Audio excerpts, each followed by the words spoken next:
হযরত আদম আলাইহিস সালাম তিনি নির্দেশ করলেন, সন্তানদের যখন বিবাহের উপযুক্ত সময় হয়ে গেল, বয়স হয়ে গেল, সন্তানদেরকে তিনি নির্দেশ করলেন, হাবিলকে বলল তুমি বিবাহ করো। কাবিলের সাথে যেই বোন দুনিয়াতে এসেছে, কাবিলকে বলল তুমি হাবিলের সাথে আসা মেয়েকে বিবাহ করো। হাবিল পিতার কথা অনুযায়ী বিবাহের প্রস্তুতি নিতে শুরু করে দিল, কিন্তু কাবিল সে ভিতরে ভিতরে ঈর্ষান্বিত হতে লাগলো, রাগ জন্ম হতে লাগলো, হিংসা পয়দা করতে শুরু করে দিল। সে মনে মনে চিন্তা করতে লাগলো, আমার সাথে যেই বোন এই দুনিয়ার জমিনে এসেছে, ওই বোন তো দেখতে অনেক সুন্দরী, আর হাবিলের সাথে যেই বোন দুনিয়ার জমিনে এসেছে, যাকে আমার বিবাহ করতে হবে, সে দেখতে অতটা সুন্দরও নয়। তার মানে আল্লাহ পাক রব্বুল আলামিন হয়তো আমাকে ঠকাচ্ছে। নাউজুবিল্লাহ। অসংখ্য অগণিত শুকর ওয়া সুজুদ যে মহান মালিক অত্যন্ত দয়া করে, মায়া করে, মহব্বত করে, ভালোবেসে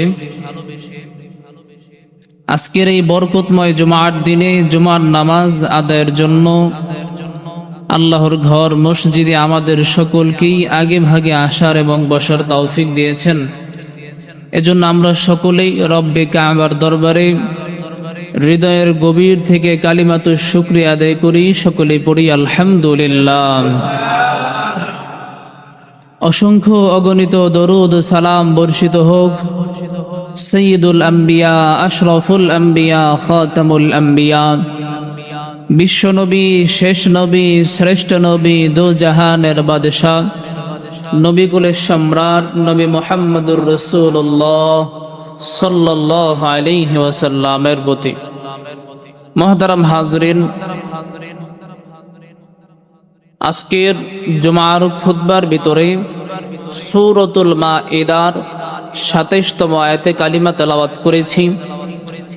আল্লাহ পাক রব্বুল আলামিন উক্ত আয়াতের উপরে কিছু গুরুত্বপূর্ণ নসিহা আমাকে করার তৌফিক দান করেন, সকলে পড়ি আমিন। আজকের আলোচ্য বিষয় হচ্ছে কোরবানির ইতিহাস। কোরবানির ইতিহাস।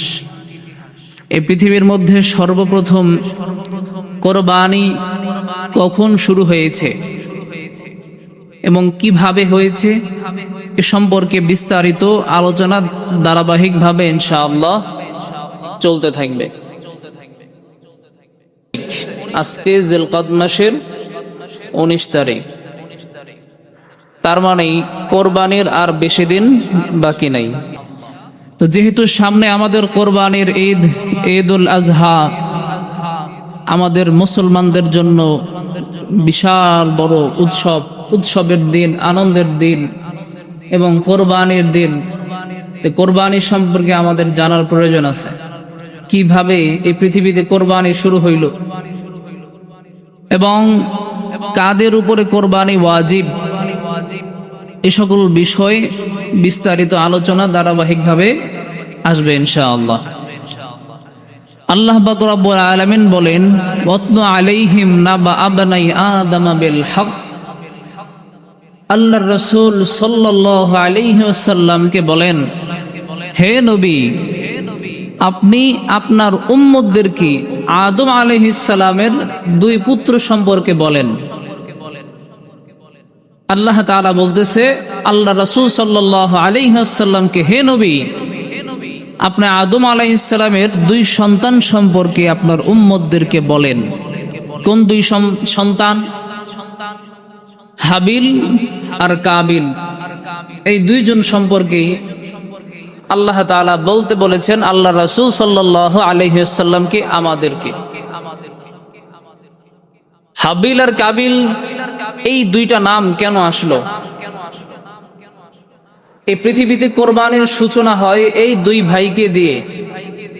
এর কারণ, এই পৃথিবীর জমিনে সর্বপ্রথম পুরুষ কে? হযরতে আদম আলাইহিস সালাম। এবং সর্বপ্রথম নারী হযরতে হাওয়া আলাইহিস সালাম। তো সর্বপ্রথম পুরুষ আর নারী হিসেবে তারা তো দুনিয়াতে সর্বপ্রথম এসেছে, বিবাহের বন্ধনে আবদ্ধ হয়েছে। তাদের ঔরস থেকে সর্বপ্রথম যে সন্তান দুনিয়াতে এসেছে তারা সম্পর্কে কি হয়? ভাই বোন। কি হয়? ভাই বোন। হযরতে হাওয়া আলাইহিস সালামকে আল্লাহ পাক রব্বুল আলামিন আমাদের আম্মা জানকে একসাথে দুইটি সন্তান গর্ভে ধারণ করার সুযোগ এবং ক্ষমতা দিয়েছিলেন। তিনি একসাথে দুইটা সন্তান গর্ভে ধারণ করতে পারত। তো যেহেতু একই মায়ের পেট থেকে জন্মগ্রহণ করলে ভাই বোন হয়, একটা ছেলে একটা মেয়ে। হাওয়া আলাইহিস সালামের পেটে একটা ছেলে একটা মেয়ে একসাথে উনি জন্মগ্রহণ করতে পারতেন, দুনিয়াতে আসতেন। আর ভাই বোনের সম্পর্কে যেহেতু ভাই আর বোন কি বিবাহ করতে পারে? কি বলেন? ভাই আর বোনের সাথে কি বিবাহ হয়? বিবাহের সম্পর্ক হয়? হয় না। ওই সময় আল্লাহ পাক রব্বুল আলামিন হযরত আদম আলাইহিস সালামকে শিখায়া দিল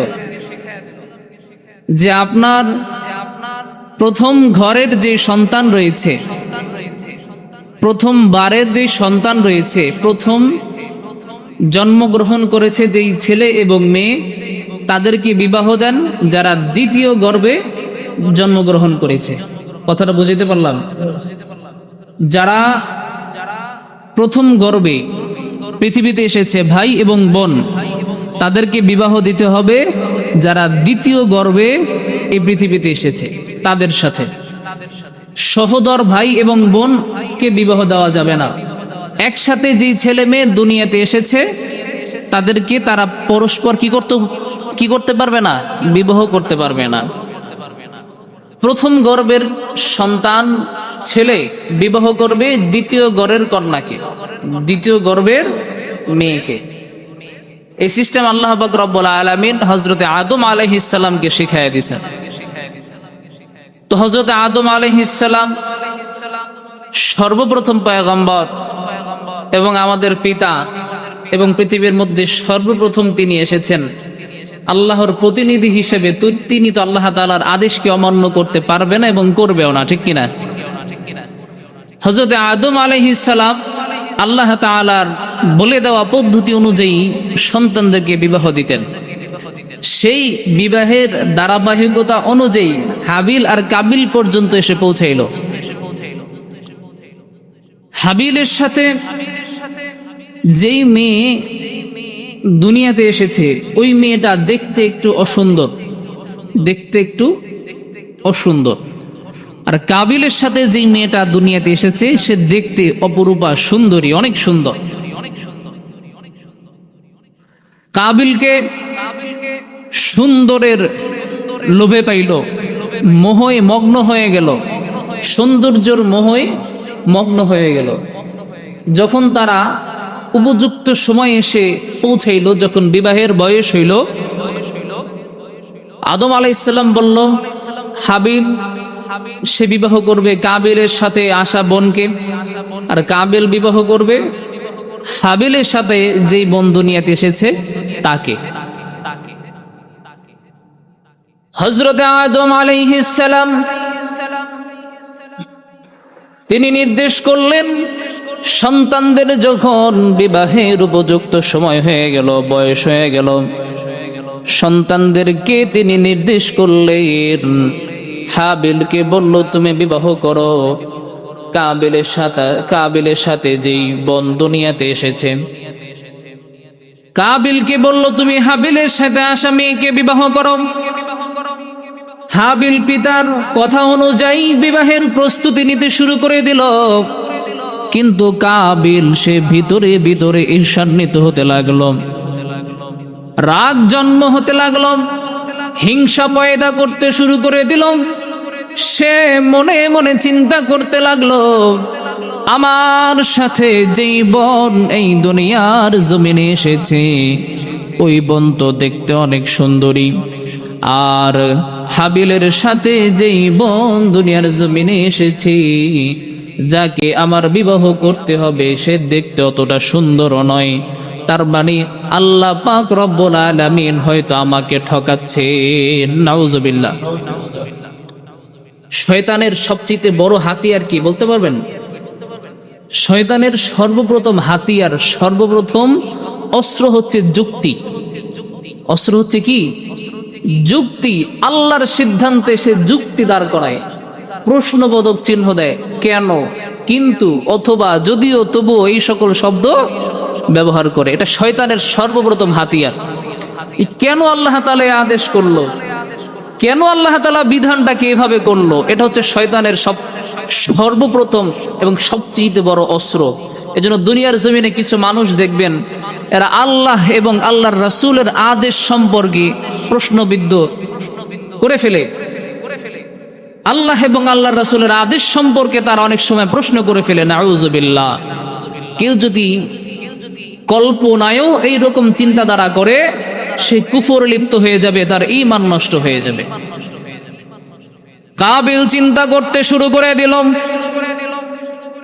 আমি যাকে বিবাহ করব সে তো দেখতে তেমন সুন্দরী নয়, কেন আমি তাকেই বিবাহ করব?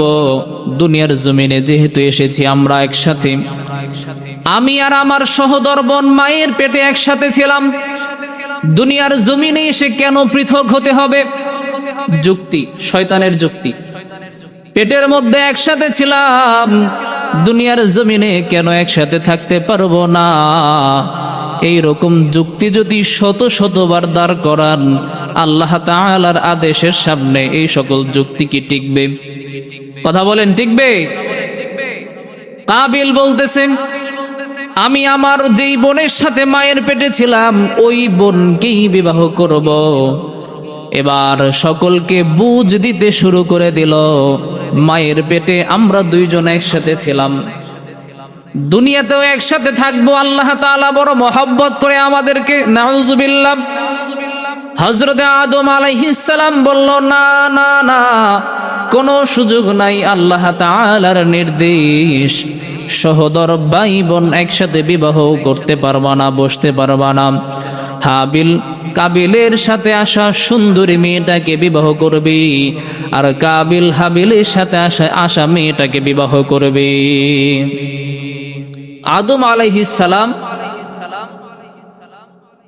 সন্তানদেরকে নির্দেশ দিয়ে দিল বিবাহের জন্য এই পদ্ধতি অনুযায়ী। কাবিল বলতেছে, আমি এই পদ্ধতি মানি না, আমি এই পদ্ধতি কি করি না, মানি না। আল্লাহ তাআলা বলছে, আল্লাহ রাসূল সাল্লাল্লাহু আলাইহি সাল্লাম বলেছেন, যে ব্যক্তি নামাজ পড়বে সে মুসলমান, আর যে নামাজ পড়বে না সে কি না, মুসলমান না। মুসলমান আর কাফের মধ্যে পার্থক্য হচ্ছে এটা।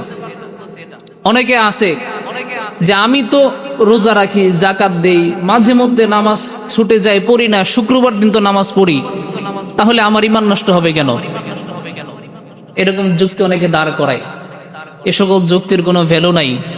মরার পরে, মরার আগ থেকে আযাব শুরু হয়ে যাবে, একেবারে কবর মরার আগ থেকে শুরু হবে, সে আযাব কবরে চলবে, একেবারে ময়দানে মাহশার থেকে নিয়ে কিয়ামতে বিচার থেকে নিয়ে চিরস্থায়ী জাহান্নামে সে আযাব ভোগ করতে থাকা লাগবে। এবার আদম আলাইহিস সালাম যখন বিবাহের জন্য দুই ভাইকে চাপ প্রয়োগ করলো, কাবিল যখন বিদ্রোহ করে বসলো, আদম আলাইহিস সালাম বলল, আচ্ছা ঠিক আছে, তোমরা আল্লাহর রাস্তায় দুই ভাই কোরবানি করো, যার কোরবানি কবুল হবে তার সাথে তার বিবাহ হবে। হাবিল কোরবানি করবে কাবিলের সাথে আসা মেয়েটাকে বিবাহ করার জন্য, আর কাবিল কোরবানি করবে তার নিজের একসাথে যে বোনের সাথে জন্মগ্রহণ করছে তাকে বিবাহ করার জন্য। দুই ভাইকে কোরবানি করার নির্দেশ দিয়ে বাবা আদম আলাইহিস সালাম মক্কাতুল মুকাররমায় সফরে বের হয়ে গেলেন। তিনি সফর করতে শুরু করে দিলেন মক্কাতুল মুকাররমায়। দুই ভাইকে নির্দেশ দিল, তোমরা আল্লাহর রাস্তায় কোরবানি করে দাও। যার কোরবানি কবুল হবে, যেভাবে কবুল হবে সেই নিয়ম অনুযায়ী দুই ভাই তোমরা বিবাহ করবে। إذ قربا قربانا فتقبل من أحدهما ولم يتقبل من الآخر। দুই ভাই কোরবানি করলো। ওই সময় কোরবানির নিয়ম ছিল যার কাছে যা আছে, যে যে কাজ করে সেই কাজের ওই কাজের কিছু অংশ আল্লাহর রাস্তায় কোরবানি করে দেওয়া। হাবিল আল্লাহর রাস্তায় কোরবানি করলো, সে কৃষি কাজ করত, তার ফসল আল্লাহর রাস্তায় কোরবানি করে দিল। কাবিল পশু লালন পালন করত, সে পশু আল্লাহর রাস্তায় কোরবানি করলো। কোরবানি করার নিয়ম ছিল পাহাড়ের উপরে কোরবানিকৃত বস্তুকে রেখে নিচে চলে আসবে, আসমান থেকে বিজলি এসে যার কোরবানি কবুল হবে তার কোরবানিকৃত জিনিসকে আল্লাহর কুদরতের দ্বারা ওই বিজলির মাধ্যমে, আগুনের মাধ্যমে জ্বালায়া পোড়ায়া দেওয়া হবে।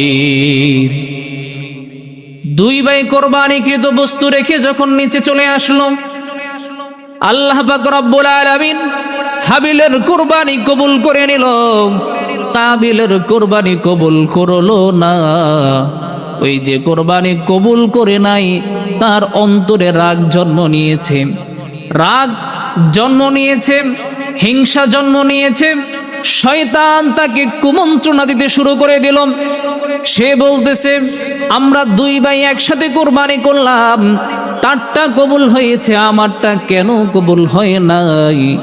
যেহেতু আমার কোরবানি কবুল হয় নাই, আমি তো ওই মেয়েটাকে বিবাহ করতে পারবো না। বিবাহ করবে হাবিল। আমি যদি হাবিলকে হত্যা করে ফেলি তাহলে কে বিবাহ করবে? হাবিলকে যদি হত্যা করে ফেলে তাহলে তো বিবাহ তো ওর সাথেই করতে হবে নাকি? ওর চিন্তাধারা সর্বপ্রথম অন্তরে রাগ জন্ম নিছে যে আমার কুরবানি কেন কবুল হইল না। এরপরে হিংসা। দেখবেন দুনিয়াতে মানুষ যত ভুল করে, যত ভুল সিদ্ধান্ত নেয়, যখন প্রচন্ড রেগে যায়, রাগের মাথায় যত সিদ্ধান্ত নেওয়া হয় অধিকাংশ সিদ্ধান্তই ভুল হয়ে যায়। প্রচন্ড রাগের কারণে ভাই ভাইকে হত্যা করে ফেলে। যেমনি ভাবে কাবিল বলতেছিল, আমি তোমাকে হত্যা করব, তোমার কোরবানি যেহেতু কবুল হয়েছে, তুমি যেহেতু আমার বিবাহের পথে বাধা হয়ে এসেছো, আমি তোমাকে কি করে ফেলবো? হত্যা করে ফেলবো। আমি তোমাকে হত্যা করে ফেলবো। এবার হাবিল বলতেছে, ক্বালা ইন্নামা ইয়াতাকাব্বালুল্লাহু মিনাল মুত্তাকিন। হাবিল বলতেছে, ভাই তুমি যদি শয়তানের ধোঁকায় পড়ে, নফসের ধোঁকায় পড়ে একটা মেয়ের জন্য আপন ভাইকে তুমি হত্যা করতে চাও, আমি তোমার গায়ে একটা ফুলের টোকাও দেব না। ইন্নামা ইয়াতাকাব্বালুল্লাহু মিনাল মুত্তাকিন। আমি মুত্তাকিনদের পরিচয় দিয়ে আল্লাহ তাআলার কাছে ধৈর্য ধারণ করব। সুবহানাল্লাহ। মুত্তাকিনদের পরিচয়, তাকওয়াওয়ালাদের পরিচয়। আমি তাকওয়া অর্জন করেছি, আমার তাকওয়া, আমার ভয়, আমি আল্লাহকে ভয় করে ধৈর্য ধারণ করব। আমি তোমার গায়ে একটা ফুলের টোকাও দেব না। তুমি চাইলে আমাকে হত্যা করে ফেলতে পারো, কোনো অসুবিধা নাই, কারণ আমি আল্লাহর আদেশ দুনিয়ার জমিনে বাস্তবায়ন করতে চাই। সুবহানাল্লাহ। কাবিল প্রচন্ড রাগের মাথায় এবং হিংসা, শয়তানের ধোঁকা সবকিছু মিলাইয়া নিজের রাগকে কন্ট্রোল করতে পারলো না। আপন ভাই হাবিলকে কাবিল তৎক্ষণাৎ হত্যা করে ফেলল। নাউজুবিল্লাহ। আপন ভাইকে হত্যা করে ফেলছে। এই কিছুদিন পূর্বে, গত সপ্তাহেই আপনাদের কাছাকাছি এরকম একটি নির্দয় করুণ দৃষ্টান্ত একটা আমরা দেখতে পাইছি, যে আপন ভাই ভাইকে হত্যা করেছে, ঠিক কিনা? এখানে একটা নারীর জন্য ভাই তার ভাইকে হত্যা করে ফেলেছে। আর কিছুদিন পূর্বের যে ঘটনাটা, সেখানেও নারী সংক্রান্ত বিষয় আছে, আছে না নাই? আছে। এই পৃথিবীর জমিনে সর্বপ্রথম হত্যা করেছে কাবিল তার আপন ভাইকে। সর্বপ্রথম পাপ, সর্বপ্রথম অপরাধ সে নিজে করেছে। হযরত আদম আলাইহিস সালাম কোথায়? উনি তো মক্কায় সফরে আছেন। কোথায় আছেন? মক্কায় আছেন। আপন ভাই যখন ভাইকে হত্যা করে ফেলেছে, হযরত আদম আলাইহিস সালাম মক্কায় বসে বলতেছে, হঠাৎ করে মনে হচ্ছে কেমন জানি এই পৃথিবীর সৌন্দর্য নষ্ট হয়ে গেছে। উনি যে ফল খাইতেছে, বলতেছে ফলের স্বাদ কমে গেছে, খাবারের কোনো স্বাদ পাচ্ছি না, আমার কাছে মনে হচ্ছে এই পৃথিবীর সৌন্দর্য কমে গেছে। কখন? যখন আপন ভাই ভাইকে হত্যা করে ফেলছে, ঠিক তখনই মক্কায় বসে তিনি অনুধাবন করতেছে যে পৃথিবীর সৌন্দর্য নষ্ট হয়ে গেছে, পৃথিবীর বরকত কমে গেছে, খাবারের স্বাদ নষ্ট হয়ে গেছে। এবার আপনাদের কাছে প্রশ্ন, আগের মতো খাবারের স্বাদ আছে? সবাই তো কথা বলেন, আছে? আগে নাকি অনেকেই আমার মুসল্লিরা আমার সাথে গল্প করে, হুজুর আগে বর্ষাকাল আসলে পানিতে এরকম হাত দিল, মাছ 2-4টা হাতে বাইজে আসতো। এখন সে মাছ পাওয়া যায়? খাবারের স্বাদ নাই, পুকুরে মাছ নাই, ফসলে বরকত নাই। কেন জানেন? এই পৃথিবীতে যত পাপ রয়েছে, জঘন্যতম অন্যায় রয়েছে, এর মধ্যে একটা হচ্ছে মানুষকে হত্যা করা।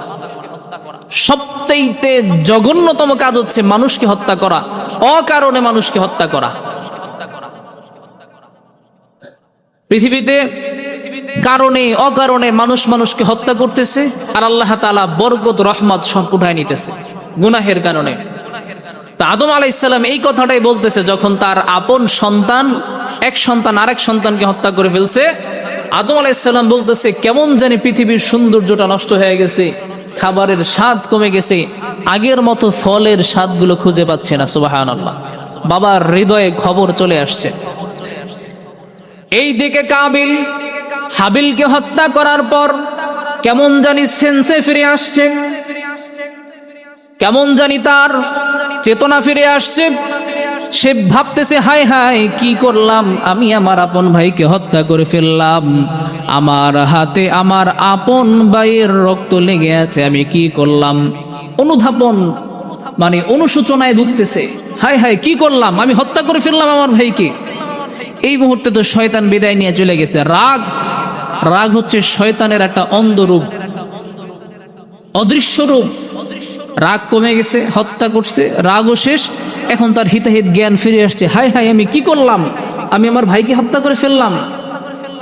শয়তান তো সাকসেস। এবার চিন্তিত কাবিল হাবিলের লাশটাকে কাঁধে নিয়ে ঘুরে, কি করবে কি করবে চিন্তা করে পায় না, আপন ভাইকে তো হত্যা করে ফেলেছে। কিতাবের মধ্যে কোন কোন বর্ণনায় পাওয়া যায় 1 বছর পর্যন্ত কাবিল তার আপন ভাইয়ের লাশ কাঁধে নিয়ে শুধু ঘুরেছে, আর কি করবে এটা চিন্তা করতেছিল। 1 বছর পর্যন্ত শুধু ঘুরছে, আর কি করবে কি করবে কোনো চিন্তা ফিকির খুঁজে পাচ্ছে না। 1 বছর পর আল্লাহ পাক রব্বুল আলামিন 2টা কাককে পাঠাইলেন কাবিলের সামনে। একটা কাক আর একটা কাককে হত্যা করলো, আর হত্যাকৃত কাকটাকে, যেই কাক অপর কাককে হত্যা করছে, ওই মরা কাকটাকে, যে কাকটা জীবিত আছে সে মাটি খুঁড়ে অথবা বালু খুঁড়ে বালুর নিচে চাপা দিয়ে ওই কাকটাকে জমিনের নিচে ঢেকে দিয়েছে। এবার কাবিল বলতেছে, হায় রে কাবিল, কত বড় বোকা। কাকের মাথায় বুদ্ধি আসছে যে হত্যাকৃত একটা পশু, তার জাতি ভাই কাক, কাককে হত্যা করে যে তাকে মাটি চাপা দিতে হয়, এই বুদ্ধিটা ওই কাকের মাথায় আছে। কিন্তু তুই নির্বোধ, কাবিলের মাথায় এই বুদ্ধিটা আসলো না।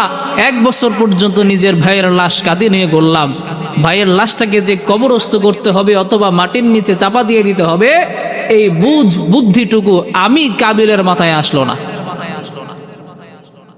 এইরকম আমাদের দেশেও আমাদের সমাজেও অনেক মানুষ আছে, মিলায়া দেখবেন, অনেক বুঝে অনেক জানে, কিন্তু যখন মানার প্রশ্ন আসে, যখন মানার ব্যাপারটা আসে, আপনি জানতে পারেন আপনি জানতে জানতে অনেক কিছু জানে ফেলছেন, কিন্তু যখন আমলের ব্যাপার আসে, মানার ব্যাপার আসে, ঠিক তখনই কাবিলের মতো একটা কাকের বুদ্ধিও মাথায় পাওয়া যায় না। ইসলামের কোনো বিষয়, ইসলামকে হেফাজতের কোনো বিষয়, আল্লাহর রাসূলের শান মান, সাহাবায়ে কেরামের শান মান হেফাজতের যখন বিষয় আসে, তখন ওই সকল মুসলমানদেরকে আর খুঁজে পাওয়া যায় না। তারা যুক্তি দাঁড় করায় যে আমি ঈমান এনেছি, আমি নামাজ পড়ি, ইসলাম সুন্দর ধর্ম, শান্তির ধর্ম, ইসলামে কোনো বিদ্রোহ নাই, ইসলামে কোনো আপনার কি নাই, বাকবিদণ্ড নাই, এরকম অনেক যুক্তি দাঁড় করায়।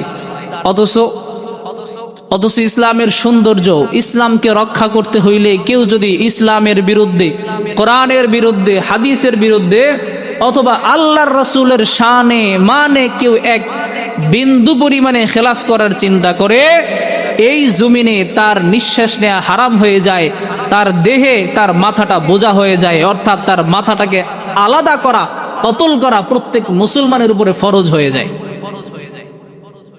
এর নাম হচ্ছে ইসলাম। ইসলাম শান্তির ধর্ম, অবশ্যই শান্তির ধর্ম। যেখানে শান্তি আছে সেখানে ইসলাম আছে, যেখানে অশান্তি, যেখানে কুচক্রী, যেখানে চক্রান্ত করা হয়, মানুষকে হত্যা করার মতো নিকৃষ্টতম পরিকল্পনা করা হয়, সেখানে ইসলামের কোনো ছায়াও নাই। ইসলাম অপরাধীকে শাস্তি দেয়, নির্দোষকে মুক্তি দেয়। আর বর্তমান যে গণতন্ত্র রয়েছে, যারা অপরাধ করে তাদেরকে মুক্তি দিয়ে দেয়, আর যারা অপরাধ করে না এদেরকে খুঁজে খুঁজে নিয়ে জেলের ভিতরে রাখে, এদেরকে শাস্তি দেয়, এদেরকে ফাঁসি দেয়। ঠিক কিনা জোরে কোন? এই বাংলাদেশে অসংখ্য হাজার হাজার মানুষকে হত্যা করা হয়েছে, সরকারিভাবে হত্যা করা হয়েছে, তারা ছিল নির্দোষ। আর হাজার হাজার দোষী সন্ত্রাসীদেরকে অবলীলায় মুক্ত করে দেওয়া হয়েছে। যদি এই বাংলার জমিনে ইসলামী খেলাফা প্রতিষ্ঠিত হয়ে যেত, এই সুযোগ পাইতো না। কেউ যদি কাউকে হত্যা করত, তাকেও কতল করা, হত্যা করা ওয়াজিব হয়ে যেত। চুরি করলে হাত কেটে দেওয়া হইতো। এখন ফেসবুকে, মোবাইলে ঢুকলে দেখা যায় ছোট ছোট বাচ্চাদেরকে ধর্ষণ করা হচ্ছে, বাচ্চাদেরকে ধর্ষণ করা হচ্ছে। ছোট ছোট মেয়ে 11 বছর, 6 বছর, 7 বছর, 8 বছরের মেয়েদেরকে ধর্ষণ করা হয়। অথচ এই বাংলার জমিনে এই ধর্ষকদের বিচার হয় না, তারা অবলীলায় ঘুরে বেড়ায় আবার নতুন কোন ছোট ছোট কোমলমতি শিশুকে ধর্ষণ করার জন্য। আমরা চুপ করে বসে আছি, আমরা দেখি। ঠিক কিনা? আমি কি ভুল বলতেছি? আপনারা রাগ করতেছেন? এটা কি আমার সোনার বাংলার চিত্র হইতে পারে? আপনি আপনার কন্যাকে স্কুলে পাঠাইছেন পড়ার জন্য, মাঝ পথে বখাটে ছেলেরা ধরে তাকে ধর্ষণ করে দিল, তার জীবনটা শেষ করে দিল। ধর্ষণ করছে তো করছে, ধর্ষণ করে তাকে হত্যা করে ফেলছে। কতটা জঘন্যতম, নিকৃষ্টতম মানুষ এই পৃথিবীতে এখন হয়ে গেছে আমাদের বাংলাদেশে। এই ধর্ষকরা অবলীলায় ঘুরে বেড়ায়, তাদের শাস্তি হয় না। কিন্তু যারা এর প্রতিবাদ করে, অনেক আলেমদেরকে ধরে ধরে নিয়ে এখনো পর্যন্ত জেলের ভিতরে রেখে দিয়েছে, কারণ তারা প্রতিবাদ করেছে ধর্ষণের, ধর্ষকদের বিরুদ্ধে। তারা প্রতিবাদ করেছে অন্যায়ের প্রতিবাদ করার কারণে তাদেরকে আজকে শাস্তির আওতায় আনা হয়েছে। আর যারা অন্যায় করছে, অন্যায় করতেছে, তারা অবলীলায় করতেছে। এজন্য ভাইয়েরা আমার, প্রত্যেকেই নিজ নিজ জায়গা থেকে সচেতন হন, সুযোগ পেলেই প্রতিবাদ করুন। যেখানে অন্যায় দেখবেন সেখানেই প্রতিবাদ করবেন। ইসলাম হচ্ছে অন্যায়কে প্রশ্রয় দেওয়ার জন্য, ইসলাম নয়। কোনো মুমিন তার দেহে 1 ফোঁটা রক্ত থাকা সত্ত্বেও, এই দেহে জান থাকা সত্ত্বেও সে অন্যায়কে কখনো প্রশ্রয় দিতে পারে না। প্রিয় ভাইয়েরা আমার মূল আলোচ্য বিষয় ছিল কোরবানির ইতিহাস। এই যে হাবিল এবং কাবিলের মাধ্যমে সর্বপ্রথম কোরবানি হইল, এখানে দুইটা আজকের আলোচনা বিষয় থেকে আমরা দুইটা জিনিস জানতে পারলাম। এক, তাকওয়া। কোরবানি মানে হচ্ছে তাকওয়ার পরিচয়। কোরবানি মানে হচ্ছে কি? তাকওয়ার পরিচয়। এখানে হাবিল তাকওয়ার পরিচয় দিয়েছে, আর কাবিল সে তাকওয়ার পরিচয় দিতে পারে নাই। সে হিংসায়, রাগে, শয়তানের ধোঁকায় পড়ে তার আপন ভাইকে হত্যা করেছে, আল্লাহর আদেশকে সে অমান্য করেছে। যেহেতু সামনে কোরবানি আসতেছে, আমরা যারা কোরবানি দিব সকলে আমরা মনে রাখবো, কোরবানি দিব একমাত্র আল্লাহ তাআলার সন্তুষ্টির জন্য। লা ইয়ানালাল্লাহা লুহুমুহা ওয়ালা দিমাউহা ওয়ালাকি ইয়ানালুহু তাকওয়া মিনকুম। কোরবানিকৃত পশুর চামড়া, রক্ত, গোশত কোনো কিছু আল্লাহ তাআলা নেই, কোনো কিছু আল্লাহ তাআলা নিয়ে নেয়, কিচ্ছু নেয় না, শুধু সে নেয় তাকওয়া।